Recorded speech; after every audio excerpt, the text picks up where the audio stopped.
ঢাকাই চলচ্চিত্রের ১৭ জনপ্রিয় অভিনয়শিল্পীর বিরুদ্ধে হত্যাচেষ্টা মামলা হয়েছে। ২০২৪ সালের বৈষম্য বিরোধী আন্দোলনের সময় ভাটারা থানায় এ মামলা দায়ের করেন এক ব্যক্তি।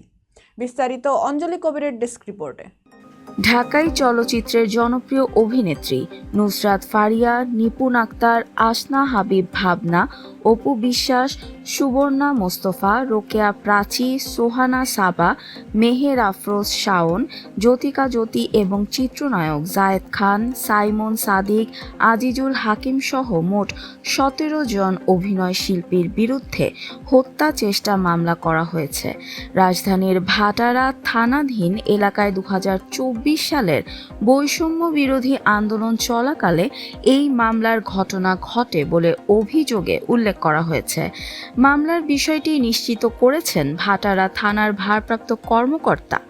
তিনি জানিয়েছেন, মামলাটি যথাযথ আইনি প্রক্রিয়ার মধ্য দিয়ে বর্তমানে বিচারাধীন রয়েছে এবং তদন্ত চলছে।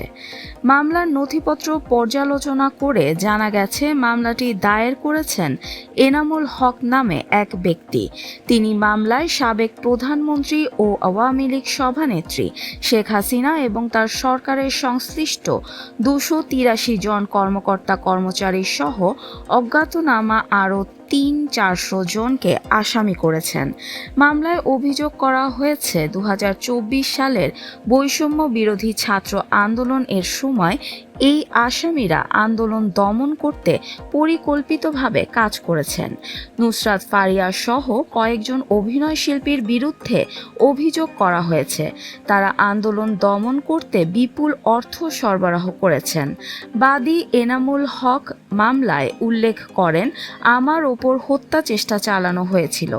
আন্দোলন চলাকালে অন্য আসামিদের ছোড়া গুলিতে আমি ডান পায়ে গুলিবিদ্ধ হই এবং সঙ্গে সঙ্গে অজ্ঞান হয়ে রাস্তায় পড়ে যাই। এছাড়া মামলার এজাহারে বলা হয়েছে, আসামিরা ক্ষমতাসীন দলের পক্ষে অবস্থান নিয়ে গণ আন্দোলন দমন এবং বিরোধী কণ্ঠরোধের উদ্দেশ্যে কাজ করেছেন।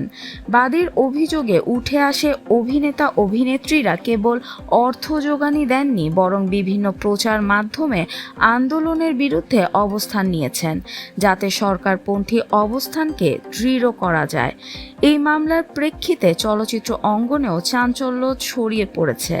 অনেকেই বিষয়টি নিয়ে মন্তব্য করা থেকে বিরত থাকলেও শিল্পী সমিতির কয়েকজন সদস্য জানিয়েছেন, তারা বিষয়টি নিয়ে পরবর্তী আইনি পদক্ষেপের অপেক্ষায় আছেন।